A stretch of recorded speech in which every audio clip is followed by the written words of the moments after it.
Hello, everyone, and welcome to this live episode of Inlay Terms. I'm your host, Payman Ascari, and in-house with us today we have Gov. How's it going, Gov? Good. How are you? Thanks for having me on. No.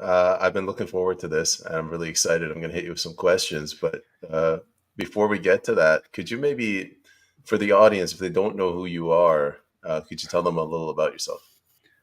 Well, my Twitter handle is at the bottom left-hand side of the screen, government_corrupt. For people that are not familiar with me, I'm pretty adamant against, not only the liberal government, but, all governments' position in terms of their corruption, their scandals. And I really started to become vocal on Twitter over the COVID period. But I've been vocal against government corruption, for a very long time. Ever since I was probably 18 or so. Once I realized how big of a scam the entire system is. I find that interesting because normally when people are 18, they're clueless. So even you, I think you said that it was a paycheck you got and you realized how much they're taking from you. Why is that woke you up, but doesn't wake up the other millions of Canadians?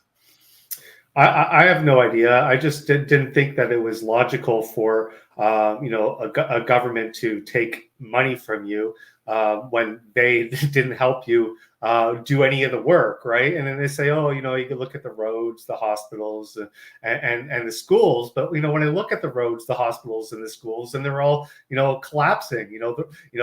Are you trying to tell me that the taxes that I pay are going to improve the roads at all? I haven't seen any repairs done to at least my roads ever since I've been here. So when I take a look at all this taxation, and you start to connect the dots, a lot of it gets sent overseas to foreign countries to fund wars, or a lot of it goes to pay the interest on the national debt, and very little of it actually goes to help the people. And if it were true, if what they're saying is true, that the taxation goes to pay for roads and schools and hospitals, why does the government need to borrow money every single year and go further into debt and run massive deficits? It just doesn't make sense, because if taxation were to pay for all of the services that we're using, they wouldn't have to borrow more or steal from the future to consume today. Can I ruin your Saturday by asking some pro-government questions? You can ask me whatever you'd like.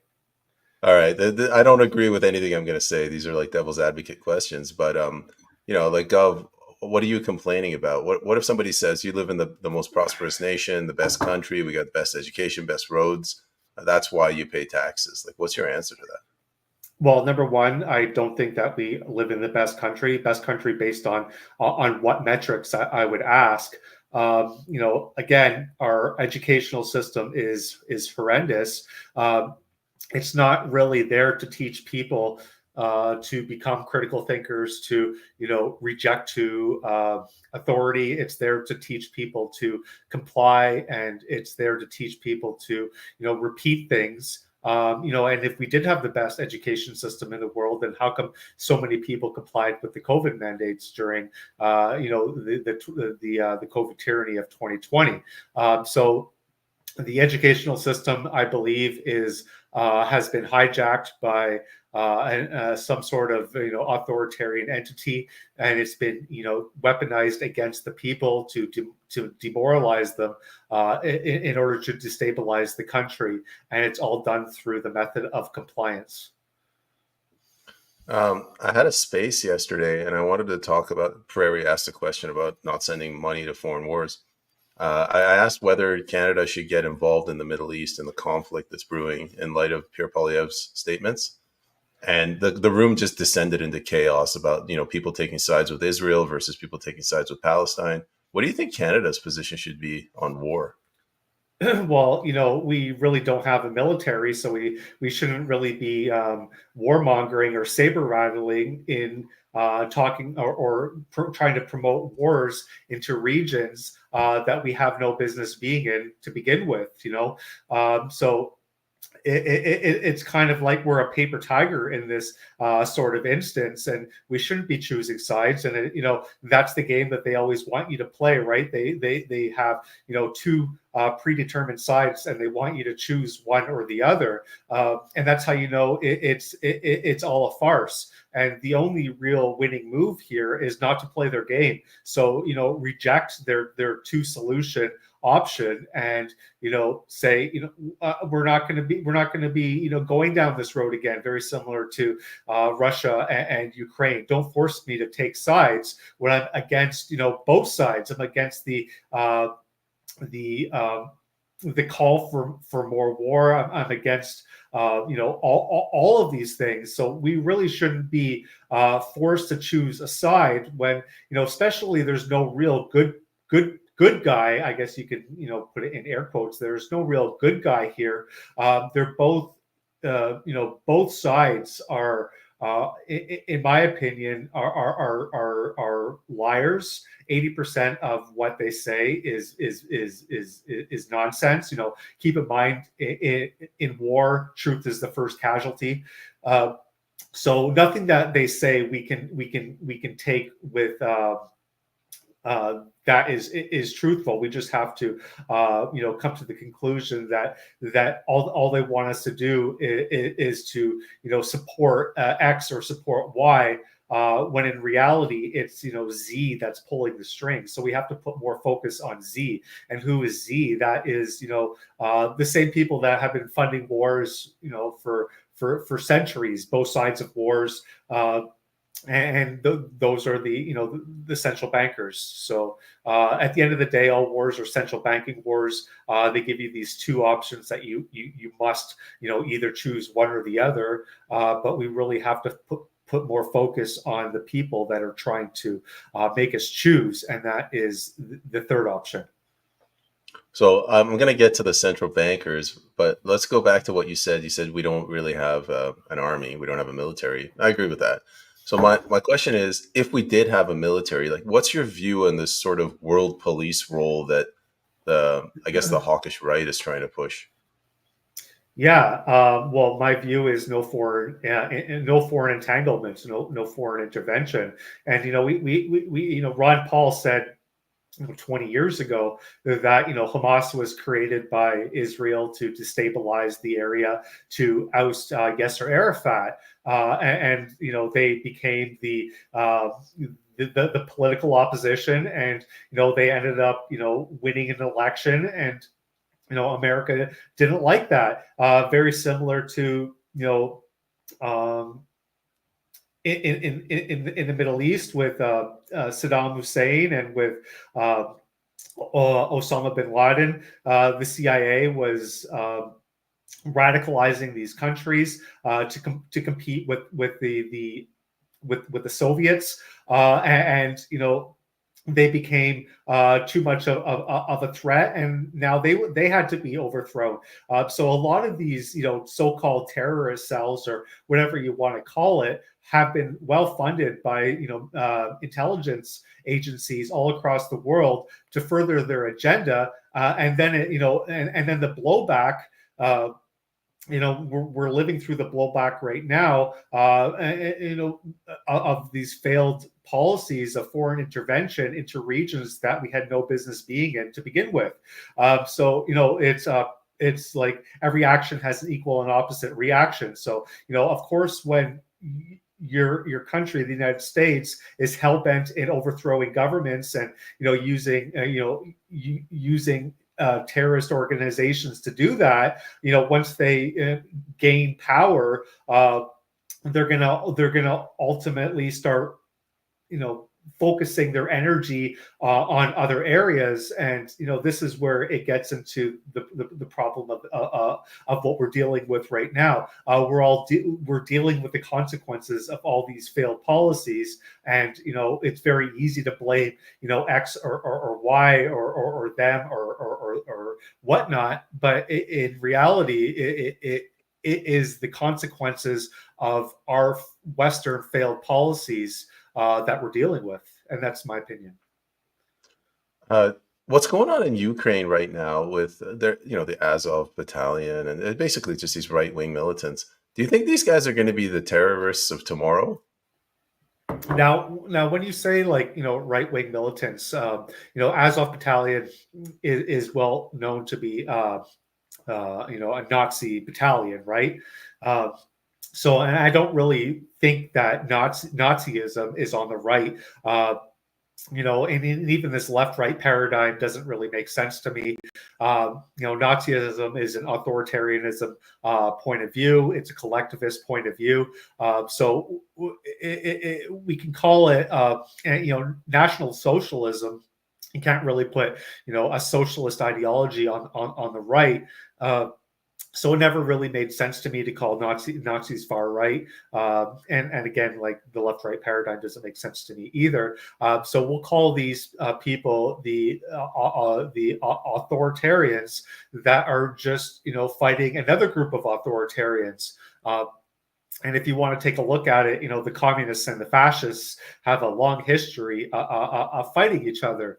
Back in the ages of the Soviet Union, the Nazis and the communists, worked together on a lot of things, and they agreed on, let's say, 97% of it, but the other 3% they didn't agree on, and they became, I guess, mortal enemies over that 3%. But the communists and the fascists have a long history of fighting each other. But it's important to note that they're both authoritarian collectivist ideologies. They have nothing to do with freedom or liberty whatsoever. Their sole goal is to push forward their ideology with the use of force. No, that's fine. I always just say they're right wing because I'm getting tired of fighting with the left. So that in the eyes of the left, Nazis are right wing. In the eyes of the right, they're left wing. I get that. Um, my follow up question: what about what's your views on NATO and the UN? I'll give you mine. When I'm talking to the left, they usually say, "Well, NATO's a defensive alliance," but to me, I just see NATO and the UN as sort of tools of the U.S. in their imperialist ambitions. Well, I think that we should be exiting the UN. I don't think that we should be funding NATO. I think NATO is dying. And that gets to the point of this war.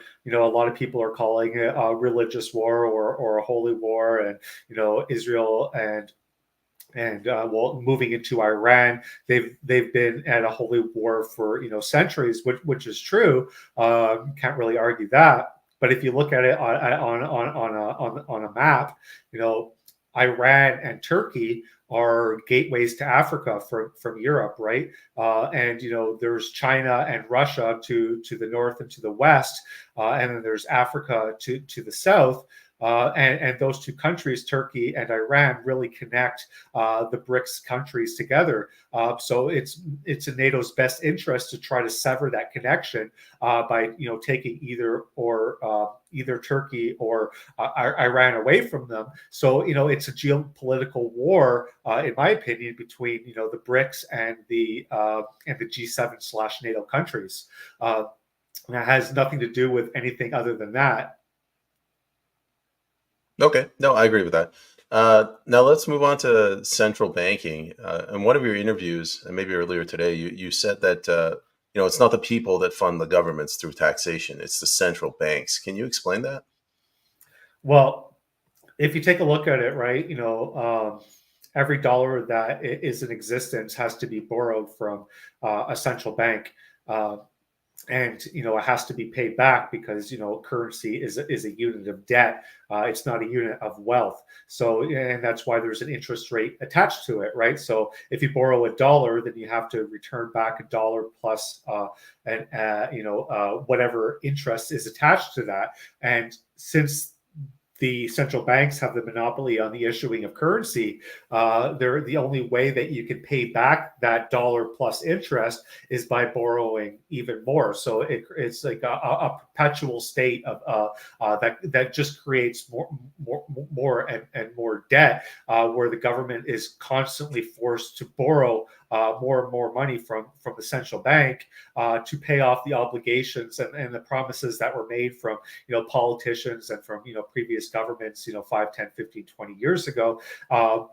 As well as paying off the interest that is due on the maturing bonds, and then to pay for the new promises that are being made, and to further kick that can down the road. So in terms of the taxation that we pay, I believe that our federal debt is running at around 1.2 to 1.5 trillion dollars, depending on what sources you ask. And if there's a 4% interest on that, then you're looking at an annual interest payment on that federal debt as being over $1 billion a month, $52 billion a year.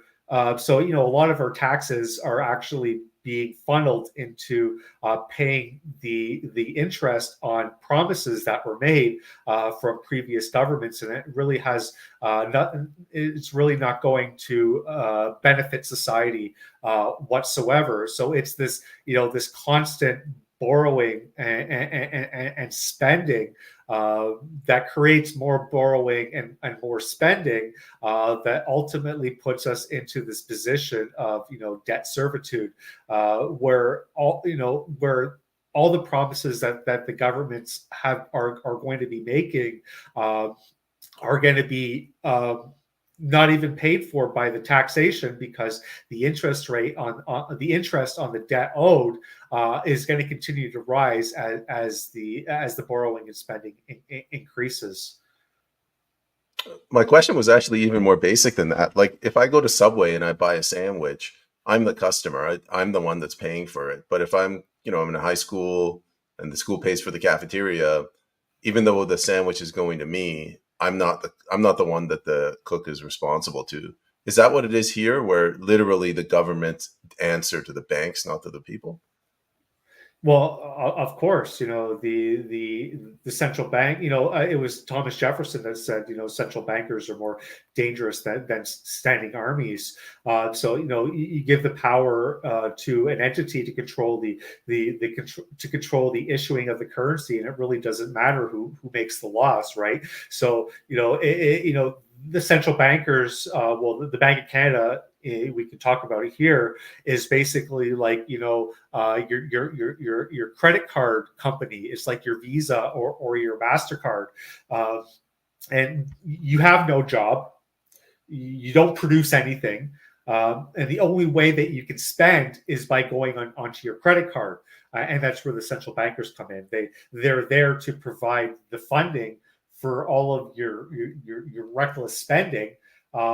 And that interest that that you see on your monthly statement every so often is billed to the people. It's because the government is not obligated to pay this back. It's billed to the people, and that's where your taxation comes in. How do central banks enrich themselves? Is it just the interest on the loans that they give that takes actual money out of the system and gives it to them? Or are they loaning fake money to themselves and then buying assets, like physical assets like land? Well, that it's probably a little bit of both, but their main source of enriching themselves is by creating currency out of thin air and then buying assets, buying companies, buying land, buying gold, and then as the value of the currency falls, as you increase the supply where there's no real increase in demand, the purchasing power of that currency falls. The value of everything else rises, and you see that transfer of wealth. So if you're able to buy up all these assets before that devaluation stage happens, then you're going to ultimately enrich yourself as the value of your assets rise in terms of the value of the currency that falls. So the biggest mechanism that they use is create currency out of thin air, buy up all the assets, and let natural economics play its course, where you see a rise in these prices as the value of the dollar falls. That's another thing I didn't understand, because if, like, the central bank creates money out of thin air and then it loans it either to you or to itself to buy physical assets. So what's stopping you from doing what the bank is doing? Like, does the bank not have to pay interest to themselves? Well, they don't really lend it to individuals, right? They lend it to their. So you have the central banks, and then you have your institutional banks underneath it. So it's being lent to the federal government, or it's being bought up by uh, institutional banks like your CIBCs, your BMOs, or whatnot. So the average person doesn't really have the ability to actually buy these instruments. They can buy it. They can buy debt through bonds and mutual funds and whatnot that the BMOs and the CIBCs offer, but we really don't have the ability to buy these instruments, especially because the amount of money that you would need to buy them, the average person doesn't have it. So yes, if the central banks buy their own debt, they're obligated to, there's an interest attached to that, and that's why the Bank of Canada actually lost, I believe it was $5 billion last year, because they were buying a lot of the debt as interest rates began to rise. A lot of the value of their bonds began to fall, and they actually lost money for the first time, I believe, in history, because they were on the wrong side of the trade. So it can go both ways. But generally, since the 80s, interest rates have been falling, and they've been playing that play, and they just got caught on the wrong side of the trade over the last couple of years. A state sovereign bank, that's basically like a central bank owned by the people that gives interest-free loans. Maybe I'm simplifying it. We had that until 74, and then Trudeau swapped us over to commercial banking, where now when the government takes loans, it has to pay interest on that loans. What are your thoughts on that?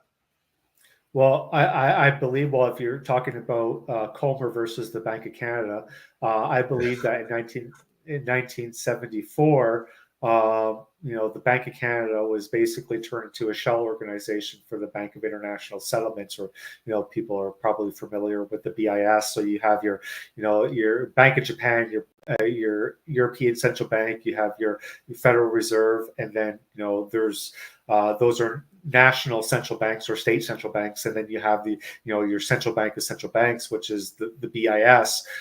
So basically, we're just a shell organization for the BIS.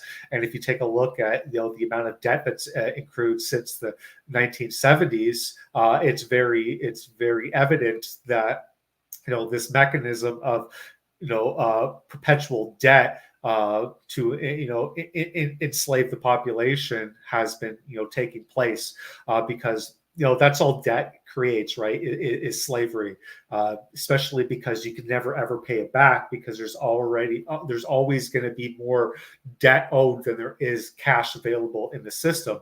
Uh, so that is this whole mechanism that is at play here. Gold is the money of kings, and silver is the money of the people, and barter is the money of the peasants, and debt is the money of slaves. So this whole Ponzi scheme of central banking, by borrowing into the future to consume now, all it does is it creates debt slavery. Um, you're going to never talk to me afterwards because I'm asking these super basic questions. But before 74, would you say that Canada had a central bank, or was a state sovereign bank a different type of bank? Well, before 74, it gets a little bit hard to explain, especially because the world was on a gold standard, right?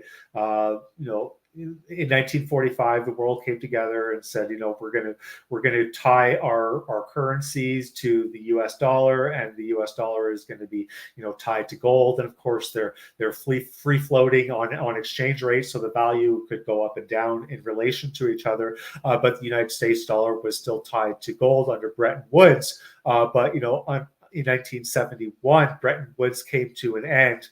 So the decoupling of world currencies tied to the U.S. dollar, tied to gold, came to an end as well. And then 3 years later, with Trudeau in 1974, with Cobra versus the Bank of Canada. So I think it may be a little bit of both here at play, because it was in 1971 when the world went onto a 100% fiat-based economic system, or a debt-based model, where there was nothing tying anything to anything, and it was all just debt obligations and confidence. So it was 1971 was the big blow, and then 1974 was the blow to Canada. I was under the impression that before 1974, Canada could inflate its money supply as much as it wanted, interest free. Am I wrong? Well, if you take a look at the chart, it really doesn't show that. You can look at M2 currency supply, and it goes back a very long time, into the 50s and 40s, and there was no real massive inflation of currency. You had a bump up during the war, and it came back down, but nothing like we're seeing today. So um, the simple fact of the matter is, when you increase the currency supply, when there is no real demand for that currency, the value of the dollar falls. And the purchasing power of the currency in the 50s and in the 60s didn't really fall, compared to other assets. A house was a few $1,000s.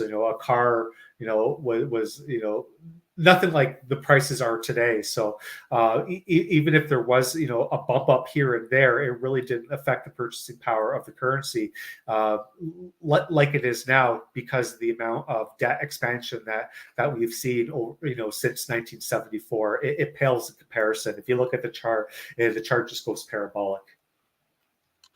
You're right. I understand that. If you look at the money supply and the inflation, it went crazy after Bretton Woods. My question is, we had a system where the government could go to its own bank and ask for loans for infrastructure projects, interest free. And then we switched over to a system where now there was a penalty for those loans. And yet they took out more loans with the penalty than when before there was no penalty. So what changed? I have no idea. I have no idea. The question I've been trying to answer is how did these guys have so much discipline before 74 to not go drunk with the printing press, and then after 74 we went crazy? Well, it comes down to the fact that there was hard assets backing that currency, and you can't print gold out of thin air, right? So when you remove that backstop of having a hard asset that's backing your reserve, then it gives you the ability to go drunk on counterfeiting, which is ultimately what it is. What they're doing is counterfeiting. If you or I were in the basement, printing a bunch of money to go to the store and buy things with, we'd be charged with a federal crime. But if the central banks do it, they call it quantitative easing. We're gonna go into it's a touchy area, so I'm just gonna put the caveat here. I'm not supporting Nazism. I'm not doing that. But the people that support the sovereign state bank, they always cite Hitler turning around, getting rid of hyperinflation. They cite Tsarist Russia, Napoleon, and maybe a couple of others. What are your views on a sovereign state bank? Well, I don't think that my view is that I don't think that there should be a bank that controls the monopoly on the issuing of currency for that country. I believe in competing banks, competing currencies. So there wouldn't be just one Canadian dollar. The Canadian dollar wouldn't exist. You can have maybe companies or individual banks issuing their own currencies, and the currency, and that currency's value is derived by their balance sheets, and how much debt they have, the risk that they're taking, and then you can have currencies competing against each other, and then you give the people the option of which currency that they want to put their money into, which currency they want to use as a store of value. And of course you can have states competing against this. They can come out with a national currency, maybe backed by some sort of resource, gold or oil or whatnot, and you can have Bitcoin as a legal tender. So my ideal situation or system would be competing currencies, and each currency is competing against each other, and it's up to the people to decide where they want to store their value. So basically, what we're seeing with cryptocurrencies right now. Yeah, it gives that option, and a lot of people are looking at cryptocurrencies, but we can't ignore the fact that gold has risen. I believe it's up almost 50% this year. So gold has been doing very, very well, and it's basically pricing in all of the money that was created out of thin air over COVID. And this currency devaluation that has really taken hold over the last few years, which is why we're seeing rising prices and record high prices across the board. And gold is your barometer there. That is an indicator of how weak or strong your currency is, and the higher the price of gold is, the weaker your currency is. So there's a play for gold. There's a play for cryptocurrencies depending on your risk tolerance, and this is what a free market system would be, where you have different assets competing against each other, and not a country saying, a government saying, you can't use any of that and you have to use this. I think that that is wrong, and I think that is the main issue that we have, and I think that system needs to change. You got a fan in the audience. Your guest is suggesting something we should all want: a robust and sound money system that mixes the best of state-backed security and market forces to be a heavy attractor for incentives. I think he's Yeah, agreeing with you. that makes sense. I'm not against the state trying to compete with the free markets, right? They have every right to try to compete with the free markets. I am against the state saying it is illegal to compete with us, and I'm going to ban competition, and you're forced to choose my solution. That is what's wrong. In a free market, everybody should have the right to compete, and the state should have just as much as that right to compete against the free markets as any other institution should, and let the best man win. Let the people decide which option has the best value for them, and we'll see how good of a solution government solution is. And usually they're the worst solution, and they would die on their own. The reason I mentioned cryptocurrencies, what we're seeing right now, so you have all of these different currencies, cryptocurrencies. They're all private, and every once in a while there's a scam and somebody loses, thousands of dollars, and then the government comes and says, "See, this is why we need to regulate it." So do you think it's just unavoidable that everything's going to lead to centralization? Well, first of all these cryptocurrencies, if you lose money in a cryptocurrency, that's on you. Again, that is the risk that you're taking in a free market. It's up to the individual to make a sound investment, or to invest their money into an asset. And if you get scammed, that's your fault. You can't have the best. You can't have it both ways. You can't say I want a free and deregulated system, but as soon as I lose money, I'm going to run to the state to help me recoup it. It doesn't work that way. But of course, the government really likes it when people lose money or get scammed, because they can promote for what you just said, and then you get the useful idiots saying, yeah, we need to have a a regulated cryptocurrency, which goes against the ideology of cryptocurrency in itself. A cryptocurrency's point is to have an unregulated system, which just proves that governments don't really understand cryptocurrencies. They think that they can regulate them somehow. They can't. They might be able to influence them through their money creation mechanisms, but they can't really regulate them. So they're forced to do another thing is they're forced to create their own, which is your central banking digital currency, and so you have your CBDCs competing against your cryptocurrencies. And of course, people are not going to put money into a central banking digital currency when there's a plethora of cryptos out there. So what is the government's only option? Use force and ban competition and force everybody onto their own system, which goes back to your point of mass centralization. It seems to be the only way forward. And this is what we've seen time and time again. As soon as government comes to the realization that they can't compete with the free market, they use force to eliminate it. Where I was going with that is I feel like history just repeats itself. So two things about the history of money in Canada. One, I think it was 1923, the Home Bank of Canada failed, and all these mothers, they got on a letter writing campaign to their senators, and they're like, "Oh, help us, please," So the government came in and bailed them out. The other one was there were so many currencies, people would complain about how one bank in one province, even though it's the same bank in another province, they wouldn't accept the currency. So when people complain like that, eventually government, unfortunately, has to step in and fill the void. Yep, it's true. Yeah, I don't like it. I'm on your side, but I see it. I see it now with social media too. Like they couldn't, maybe it wasn't their own fault, but they couldn't discipline themselves and they started censoring. And now people are like, all right, we need the government to come in and monitor the social media companies.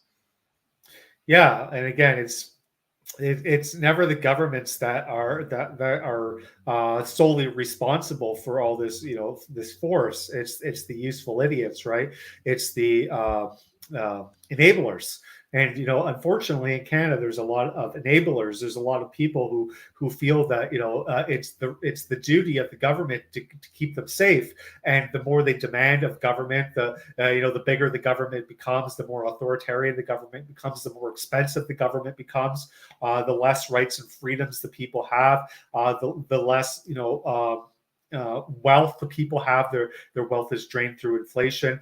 Ultimately leads to the elimination of the middle class, and then you have your rise of the plutocrats, where Christopher Freeland wrote a book on that, and the fall of everybody else. So that's exactly what happens when you have when those with honey words but evil minds convince the masses great woes befall the state, and that's what we're seeing right now. The politicians, they always put themselves as some sort of fix all solution. All you have to do is vote for them, and and just trust in their plan.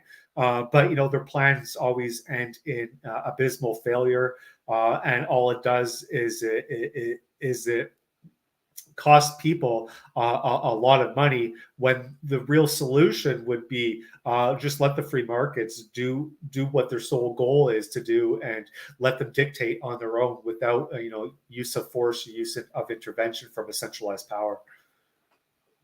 What about, well, if you say that to somebody on the left, they'll say, yeah, but then, corporations will just take over and, we have fascism or corporatism. What's your argument to that? Just tell them to look around. That's exactly what's happened. No, fair enough. I'm on your side. Okay, so let's move on to one other thing. You're a libertarian, right? Anarcho-capitalist. You could put me in the libertarian camp, sure. Oh, okay. I didn't want to start off with anarcho-capitalist. That was going to be my next question. Can you tell us what that is, why you believe in it, how you think government should work? Well, I believe that first of all, an anarcho-capitalist society is never going to happen, right? It's just human nature. It can never come to fruition, just like a pure communist society could never ever come to fruition. So it's an ideology that will never actually play out in real terms. But the closer you can get to that, the better. There is no real need for a centralized power. If you take a look at the federal government, right, there are three main goals, or their three main purposes, was to protect the borders, create and fund a military, and protect the individual rights and freedoms of the citizenry. And those three tasks they failed miserably on. So right off the bat, there's no real need, considering they failed in all three of their mandates. So, why is it that we're not, talking about taking the power, transferring the power of the state, of the federal government, down to provincial governments, where they're already their mandate is already to take care of healthcare and education, which is the two biggest lines on government spending. So they're already doing that. So why do we need all these layers of government when especially when they've done nothing but fail, time and time again? So the idea for me of an anarcho-capitalist or a libertarian point of view is to shrink government to as small as possible, where they no longer have the ability, and then you don't have corporations lobbying governments for power, and you don't have that merger of fascism, where big corporations and big governments come together to inflict their ideology on the people with the use of force.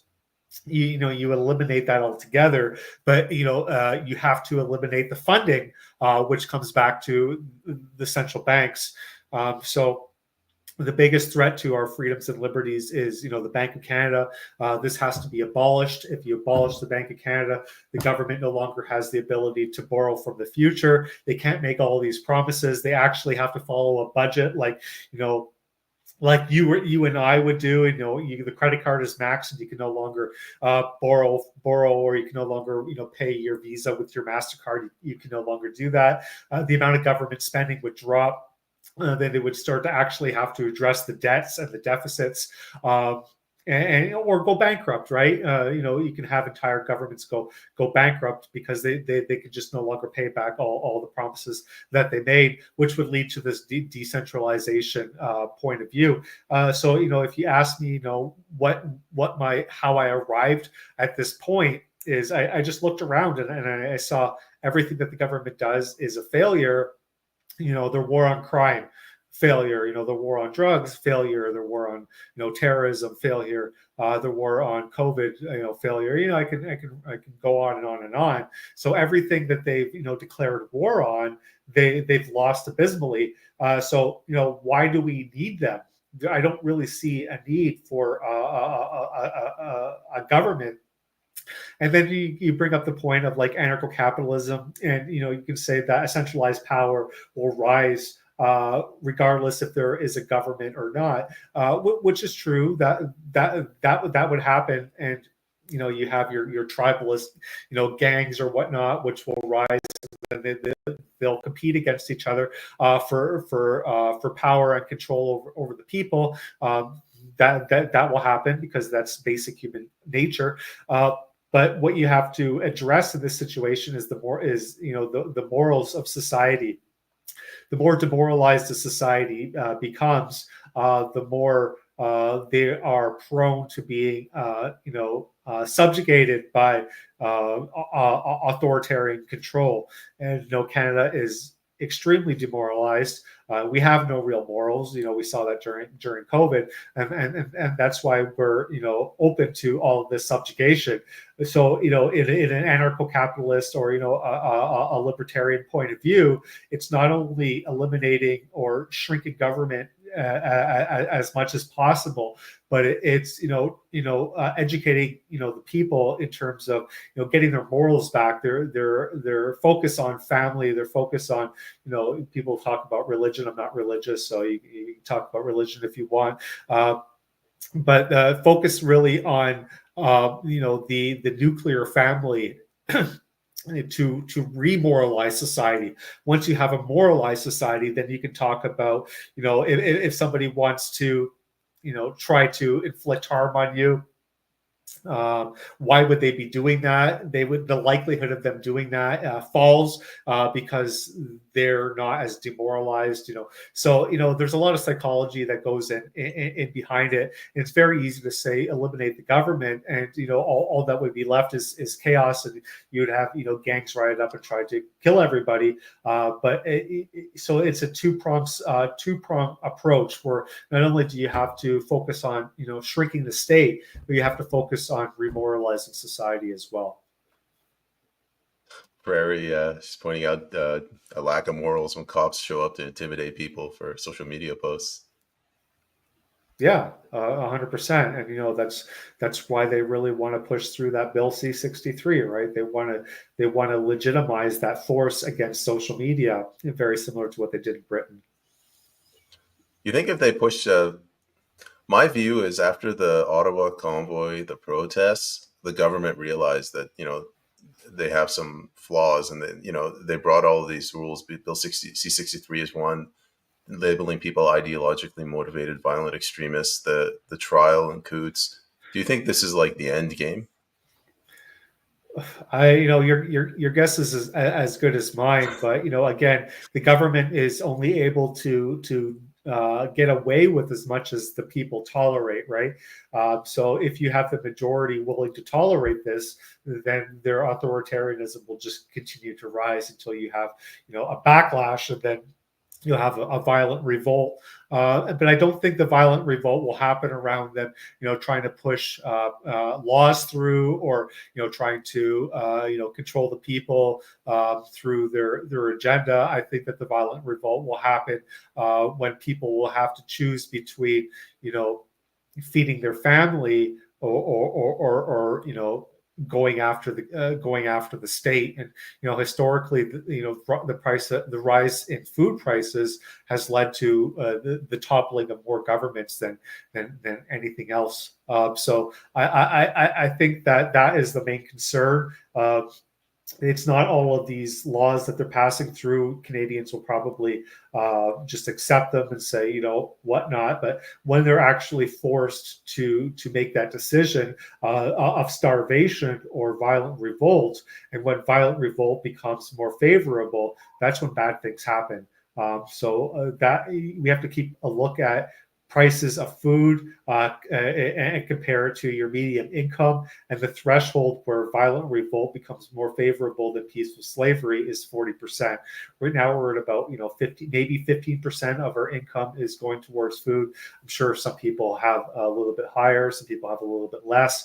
So we have a long ways to go to get to that 40% threshold. But as inflation continues and gets worse, this populist movement, or this rise from the right that you're seeing that's happening all over the world is only going to increase. And this is a reason, the central bankers, the governments, they know this, and this is why they're trying to get all their ducks in a row, and put all these policies where they could come down with the full force of the boot to try to stop this. But once this hits a certain critical mass, there's nothing that they'll be able to do to actually to stop what's coming. It's inevitable, and it's just if you look throughout history, it's just a giant pendulum that moves back and forth between collectivism and individualism. That could take 200-300 years for that cycle to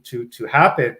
So again, it's inevitable, and no matter what they do to try to put forward any of their solutions, it's all going to be a failure. And the result is going to be a violent overthrowing of governments around the world. There's going to be a lot of chaos. There's going to be a lot of death, and I don't know when this is going to happen. It could be next. It's not going to be next week, next month, or next year. It could be 10 years from now. It could be 20 years from now. Who knows? But that is the inevitable. That is what's going to happen. There's no way that you can stop it. This has been on. This ship has been on this course for a very long time. and there's nothing that we could do to change course. It's just the way that it is, unfortunately. It's a cheerful Saturday morning. Gov, uh, on the issue of central bankers, people, we always say, they're doing this, they are doing that. Who are we talking about? Is this like 10 people that own these banks? Is it 100, 1,000? Well, you have your list of usual suspects, and or your Morgans and your Rothschilds and whatnot. So you have your list of usual suspects uh, that go back, a very long time. So I think there's like 11 families and whatnot. Um, so yeah, you know, those are the people that are ultimately pulling the strings, but we can't really lay blame on them because they're only going to, you know, try to get away with as much as they can. Again, we have to blame ourselves because if we start pointing fingers and blaming the government, blaming the corporations, blaming the media or whatnot, then we become victims of our own reality. We can never really get out of this self-fulfilling prophecy. But as soon as take away that victim mentality and start to say we're the reason why we're in this hell. We're living through a hell of our own creation. Thanks to all this compliance and blind obedience, and as soon as we empower ourselves, then we have the ability to actually change. And unfortunately, it's going to take a lot of pain before people come to that realization. Again, it could be 10, 15, 20 years from now, and I'm pretty sure it will align with my previous point. Once people come to that realization, there's going to be a lot of very angry people, and they're going to just self-destruct. They're going to lash out, and it's going to become uncontrolled chaos, unfortunately. Well, what about kind of related? Larry Fink, the Federal Reserve, Vanguard, and BlackRock. Well, what is that? Is that just Larry Fink? He's just a really good businessman. He's super rich, or is this a front for the Federal Reserve? Well, Larry Fink is the CEO of BlackRock, right? And it's been my theory for a very long time that BlackRock is just the off balance sheet, or the black book balance sheet of the Federal Reserve, where they used to flow that money through to be able to buy the assets that we were talking about earlier. And if you take a look at BlackRock's major holdings, they pretty much hold every corporation. They're even the largest shareholder in their own corporation. So where are they getting all of this money for? You can say that they're hedge funds and people are giving them money to invest, but the amount of shares in companies that they own across the planet, it just doesn't make sense unless there was this entity that was funneling them cash, and the only entity that's large enough to do that is the central bank, so the Federal Reserve. So there's private people that own the Federal Reserve. It's a private bank, and they're funneling money to this company, and they're gobbling up real assets. Yeah, as well as controlling the narrative, right? So you buy up real assets, but you actually also have to control the narrative, and that's where the media companies come into play, social media and whatnot. And I think there's 5 corporations that control the news in the United States, and all those 5 corporations, BlackRock and Vanguard and State Street, are the primary shareholders in those corporations. So you have 2 entities controlling 5 entities, which control all the media, mainstream media in the United States. So it's just this consolidation of power. And again, the left would say we have to do something. We can't let the corporations merge with the governments, and the corporations are the problem here.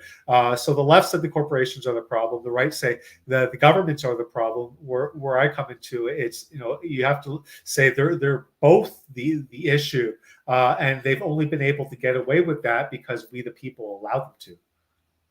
You're talking about the central banks. If they didn't have the right to print money and give it to BlackRock, we wouldn't have this problem. Yeah, correct. Yes. No, I agree with you. Are there any other like BlackRock Bank? Or we alluded to this earlier, where the banks are printing money out of thin air to buy up real assets. Are there other BlackRocks that they're doing this through?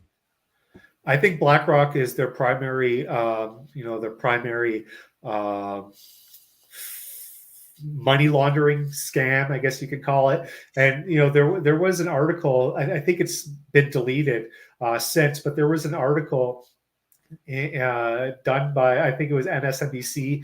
It came out in 2021 or early 2022 that said that BlackRock teamed up with the Federal Reserve through their ETF programs, exchange traded fund program, to settle the markets, they call it, and they made out like bandits. So that was the only article that I ever saw, and I can't find it. I think it's gone, like I said. But basically, they set up the narrative for the Federal Reserve working directly with BlackRock to be able to intervene into these markets, and to buy up distressed assets, and to really cool down the perception of economic collapse. And then what happened, right? We had a mass bounce back, and we've been in a collapse upward ever since. So we've been, instead of a deflationary collapse that we should have happened in 2020, if there was no intervention, if the central banks didn't cut interest rates and whatnot, we would have seen a deflationary crisis very similar to the 1930s Great Depression. Now we have an inflationary recession slash depression, which is far worse than a deflationary one. At least with the deflationary one, the middle class can somewhat manage it. The value of your currency is not being destroyed. The purchasing power remains. So even though there's a lot of hard times with an inflationary recession slash depression that we're going through now, its sole purpose is to destroy the middle class and to create that feudal system. So that's why the intervention from the central banks is so dangerous. And Thomas Jefferson pointed out in 200 years ago that if they're ever allowed to do this, then basically we would own up one day and own nothing, which is very similar to what Klaus Schwab from the WEF has said. So that's why we have to put more focus on the central banks and what they're doing, and we can't always look to laying blame on the governments. We have to equally lay them both as being guilty of this, because it's that relationship. You can't have one without the other type of thing. So if the government didn't have the ability to borrow and spend, then we wouldn't be in this situation. And if the central bank didn't have the ability to create currency out of thin air, they wouldn't be able to lend to the government to borrow and spend. So it's that merger, those two entities coming together, which has unleashed this. It's basically the worst of communism and the worst of corporatism put together to unleash this a new globalist, I guess you can call it globalism, totalitarian system that we're living in. That it's only been getting worse since the 1970s. This is nothing new, right? It just gets progressively worse, and the monster gets just bigger and bigger. Yeah, I always ask people, I'm like, what's your end game? These people that want more government, I'm like, you can't get past 100%. When you get to 100% slavery, like what's after that? Yeah, well, like again, it's all, and that's why I said, 100% government is pure communism, right? That would never be allowed, because because you'll have a bunch of people that will start to resist and fight back against it, because living standards will decline, cost of living will skyrocket. People lining up in bread lines, people starving to death. Dead bodies everywhere. So you'll have a bunch of people starting to resist it before it ever gets to 100% government control, which is the polar opposite of before you ever get to an anarcho-capitalist or a zero government control. You'll have people step in and resist that idea and saying, oh, we need regulations here, we need regulations there, we need government to protect us from this and that, and what have you. So both ideologies on the far left or the far right are impossible, basically because of human nature. We'll have a group of people that will want to resist it all because they don't want to be controlled on one end, and then we'll have a group of people on the other end will resist it all because they want more control. So it's really that balance between the two, that pendulum that's been swinging back and forth between the two since man started walking and formed this idea of government thousands and thousands of years ago. It's the battle between capitalism and communism that's at play here. And right now, communism is winning because we're if you put capitalism one side, communism on the other, divide that in half through fascism, we've already passed fascism and we're somewhere in between, fascism and communism.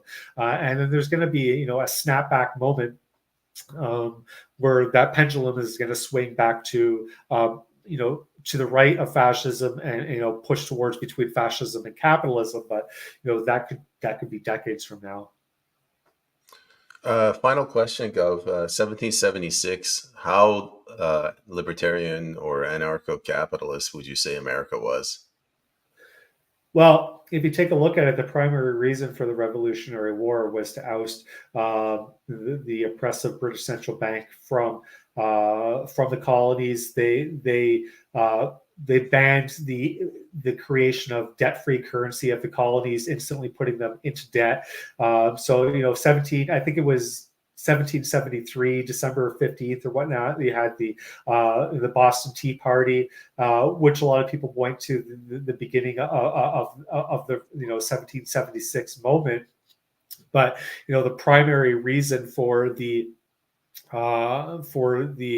Revolutionary War was again the oppressive central banks. And if you ask how libertarian that movement was, obviously it was a libertarian movement because the founding fathers wanted to number one, control the power of the state through the Bill of Rights, the 10 Amendments and the Constitution, and they wanted the people to have the power. But at the end of the day, it was just a piece of paper, right? And you can only respect that piece of paper as long as you have a society that has morals. So again, we go down to a demoralized society. Now we have the overstepping of the Constitution, the overstepping of the Bill of Rights. Then you have the useful idiots pushing for more authoritarian control. So there's only so much that the founding fathers could have done. And again, you're going up against basic human nature, right? So it was a piece of paper. People respected it for a long time, but the rise of authoritarianism over these last a few decades has just been too much for people to even respect that piece of paper, to the point where it'll in the future it'll have no value. And the Second Amendment will fall, and then the First Amendment will fall. The whole Bill of Rights will fall, and then you have the fall of the United States if we continue on this trajectory that we're on, which is a pretty scary idea if you think about it. Because if the United States falls, the West falls. And Gov, where can the audience go to follow you? It's my handle at Gov_.corrupt. You could follow me there. I'm pretty much Twitter or X is my primary source of communication.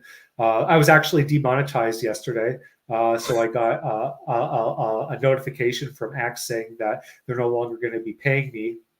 I guess that I said something or I posted something that they didn't like, so I lost my monetization status yesterday.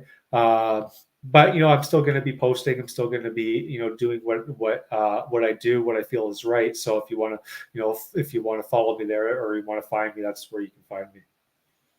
Well, I'm sorry to hear that, but I am glad that you made time to come on the show. So thank you very much.